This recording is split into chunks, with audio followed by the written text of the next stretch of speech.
اب دیکھیں جی اللہ تعالیٰ نے جس پیشن سے توحید کو بیان کیا نا یہاں پہ، اور وہ چیزیں جو کامن آبزرویشن میں آتی ہیں اس زمانے کے انسان کے لیے بھی اور آج کے انسان کے لیے بھی، وہ بیان کی ہے.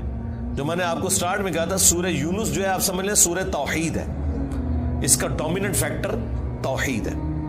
قل من یرزقکم من السماء والارض، اے نبی ان سے پوچھئے بھلا بتاؤ تو کون ہے جو رزق دیتا ہے تمہیں آسمان سے اور زمین سے، آسمان سے پانی برسا کر اور اس کے ذریعے زمین سے کھیتی اگا کر. یہ اس زمانے میں بھی لوگوں کو پتا تھا کہ یہ کوئی بزرگ بابا نہیں بارش برسا سکتا، آج بھی لوگوں کو پتا ہے کوئی نہیں برسا. دیکھیں جب بارش نہیں ہوتی سارے بابے فیل ہو جاتے ہیں، ہاں ڈیم خالی ہو جاتے ہیں، بابے فیل ہو جاتے ہیں. وہ اللہ کی مرضی بارش دے نہ دے. امن یملک السمع والابصار، بھلا بتاؤ کہ کون ہے مالک ہے جو کان اور آنکھوں کا. اللہ نے کان بھی بنائے آنکھیں بھی بنائی، کوئی اور مالک ہو ہی نہیں سکتا.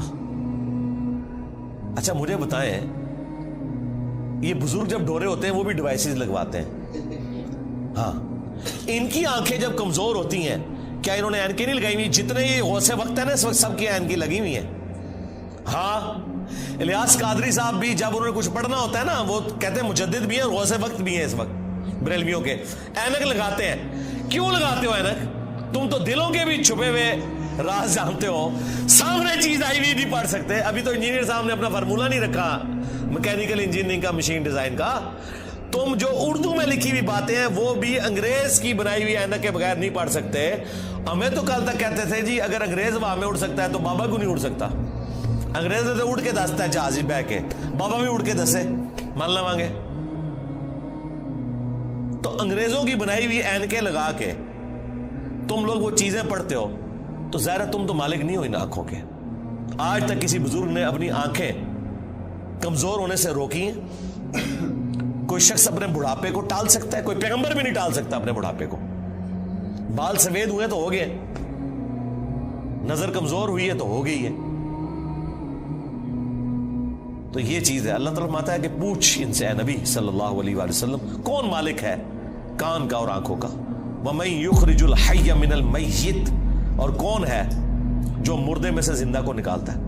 بظاہر زمین مردہ ہوتی ہے اس میں سے زندہ کھیتی نکلتی ہے. بظاہر انڈا ہماری کامن آبزرویشن کے اعتبار سے مردہ ہوتا ہے، اس میں سے چوزا نکلتا ہے.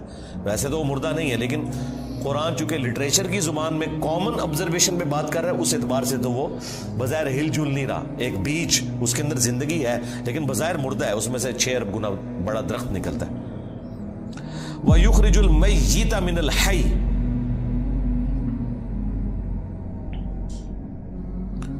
اور مردہ کو نکالتا ہے زندہ سے. زندہ میں سے مردہ بھی نکلتا ہے. یعنی مرغی انڈا دیتی ہے، بظاہر یہ بات ہو رہی ہے، میں سائنٹیفک لینگویج میں بات نہیں کر رہا، لٹریچر کی زبان میں بات کر رہا ہوں. زندہ درخت میں سے، اور وہ بھی زندگی اب سائنس ہمیں بتا رہی ہے. قرآن تو پہلے ہی کہہ رہا تھا کہ درخت زندہ ہے، کھیتیاں زندہ ہیں، لیکن اب ہمیں سائنس بتا رہی ہے ان کی فیلنگز ہیں باقاعدہ. یہ خوش بھی ہوتی ہیں ناراض بھی ہوتی ہیں. پھول مرجھا بھی جاتے ہیں، ان کے اوپر بھی کیفیات طاری ہوتی ہیں. تو آپ دیکھیں اسی میں سے وہ بیج نکلتا ہے، وہ بیج آپ بوتے ہیں ایک اور درخت نکل آتا ہے، ایک اور کھیتی نکل آتی ہے. وَمَن يُدَبِّرُ الْأَمْرَ، اور کون ہے جو سارے کاموں کی تدبیر فرماتا ہے. ظاہر ہے جی بزرگوں کو تو پتہ ہی نہیں، اور جن بزرگوں کو سورج کے سائز کا ہی نہیں پتا وہ سورج کو کیسے کنٹرول کر سکتے ہیں، اور سورجوں کی تعداد بھی نہیں پتا. ان بیچاروں نے یہی سورج دیکھا ہوا ہے. یہ تو سائنس بتا رہی ہے نا صرف ملکی وے گلیکسی میں جو ہے وہ 300 ارب سورج ہے ایک گلیکسی کے اندر، اور اس طرح کی 250 ارب گلیکسیز اور ہیں. بزرگوں تو پتہ ہی نہیں تھا. آپ لاکھ کہتے رہیں گے وہ شاہ شمس تبریز نے بوٹی پون لی سی. دادا کرو کہانیاں ان کی سنیں.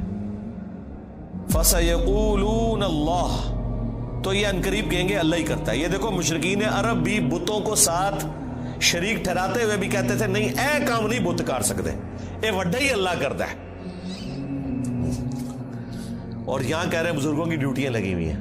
اندازہ کریں. فَقُلْ أَفَلَا تَتَّقُونَ، تو اے نبی سے فرماؤ کہ کیا تم ڈرتے نہیں ہو اس شرک کے کام سے؟ اندازہ کریں مشرکین عرب اللہ کو مانتے تھے لیکن اس کے ساتھ شریک ٹھہراتے تھے. ہمیں بتایا گیا ہے کہ جی یہ قرآن کافروں کے بارے میں نازل ہوا ہے جو اللہ کو نہیں مانتے تھے، تاکہ آپ کا خیال ہی اس طرف نہ جائے کہ آپ کے بابوں کے بارے میں بھی ان کے ماننے والوں نے وہ عقیدے رکھے ہوئے ہیں جو مشرکین عرب نے اپنے ان بتوں کے ساتھ رکھے تھے، سوائے ایک فرق ہے کہ وہ انہیں چھوٹا آلیہ کہتے تھے.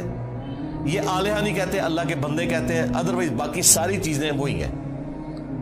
اللہ کے نیک بندوں کے نام کے اوپر، فرشتوں کے ناموں کے اوپر انہوں نے بت کھڑے کیے ہوئے تھے. کام آگے یہ وہی کر رہے ہیں، لیکن وہ ایک فرق جو ہے نا وہ اس کو اتنا اجاگر کرتے ہیں کہ نہیں جی وہ تو ان کو چھوٹا معبود مانتے تھے، ہم اپنے ان بزرگوں کو معبود نہیں مانتے. تو اس کا جواب پھر میں نے دیا تھا سورۃ المائدہ کی آیت نمبر 75 میں. اللہ تعالیٰ نے جیزس کرائسٹ عیسیٰ ابن مریم ان کی ماں کی مثال دے کے کہا ہے کہ ایسی ہستیوں کو پوجتے ہو جو نہ تمہارے نقصان کے مالک ہیں نہ نفع کے. اگر عیسیٰ اور ان کی ماں کسی کے نفع نقصان کے مالک نہیں ہیں، اب تو بات پیچھے رہ گئی کہ کرسچن جو ہے وہ معبود سمجھ کے کرتے ہیں اور ہم بزرگوں کو معبود نہیں مانتے. یہ تو بات پیچھے رہ گئی. اللہ نے کہا عیسیٰ ان کی ماں تمہارے نفع نقصان کے مالک ہی نہیں ہے. اگلی گل مک گئی، وہ تو پیچھے رہ گئی، وہ پرانی گلاں ہو گیا، پرانے بابے پرانے بہانے تواڈے نسڑے دے. اگلی گل پڑھو، عیسیٰ اور ان کی ماں تمہارے نفع نقصان کے مالک نہیں ہے.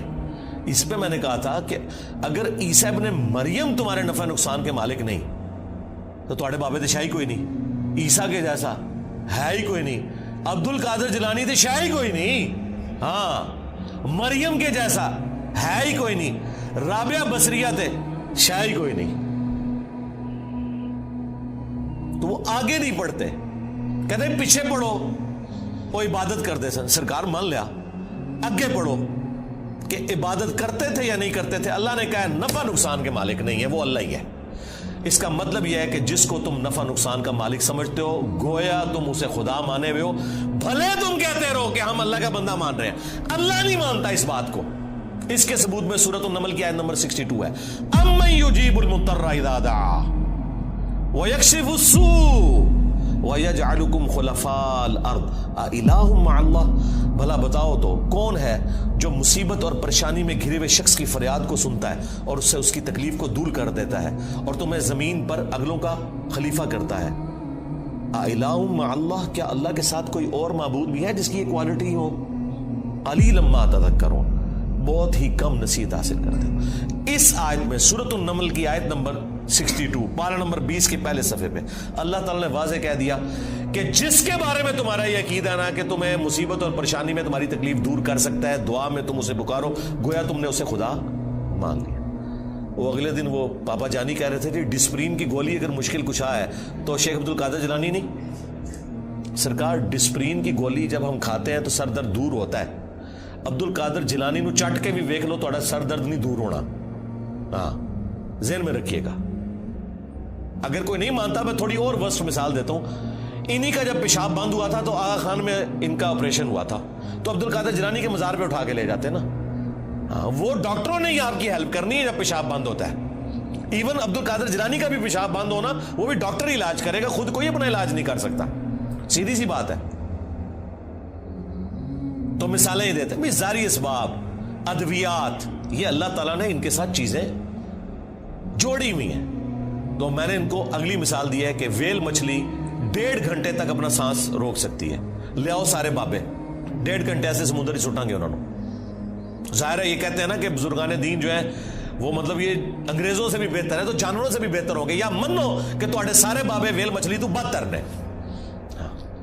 اڑنے کا نہیں کہہ رہے، اڑتے نہیں سکتے ہو، چلو ایسا روکاں گے نا جان تے چھوٹے نا. 1.5 گھنٹے ایسے سمندر ہی سٹیں گے ایڈا وڈا وٹا بن کے تاکہ باہر بھی نہ نکل سکن. 1.5 گھنٹے بعد کٹا گے، چلو 5 منٹ پہلے میں کر لاں گا انشاءاللہ احتیاطاً. جسے زور احتیاطی پڑھ دینے نا ہے، میں بھی احتیاطاً 5 منٹ پہلے ایک بار کٹ لواں گا، لیکن کوئی روک کے دسے منو کچھ بھی نہیں ہو سکتا میرے بھائی. یہ سب کے سب جھوٹ ہے جو انہوں نے مشہور کیا. اللہ تعالیٰ فرما رہا ہے نبی ان سے فرماؤ تم پھر بھی ڈرتے نہیں ہو اپنے اس شرکی عقیدے سے. فَذَلِكُمُ اللَّهُ رَبُّكُمُ الْحَقُّ، تو یہ ہے اللہ تمہارا حقیقی رب جو الحق ہے تمہارا پالنے والا، فماذا بعد الحق الا الضلال، تو بتاؤ حق کے بعد گمراہی کے سوا کیا بچتا ہے؟ یعنی یہ دو ہی آپشن ہو سکتے ہیں، اگر اللہ حق ہے باقی سب باطل ہے، پھر اللہ کے مقابلے پر اگر آ جائے، اس میں ان ہستیوں کا قصور نہیں ہے، ذہن میں رکھیے گا۔ لیکن مثال کے لیے پھر اللہ نے کہا ہے اگر اللہ ارادہ کرے کہ عیسیٰ اس کی ماں اور سب لوگوں کو ہلاک کر دے، اللہ کو کوئی پوچھ نہیں سکتا۔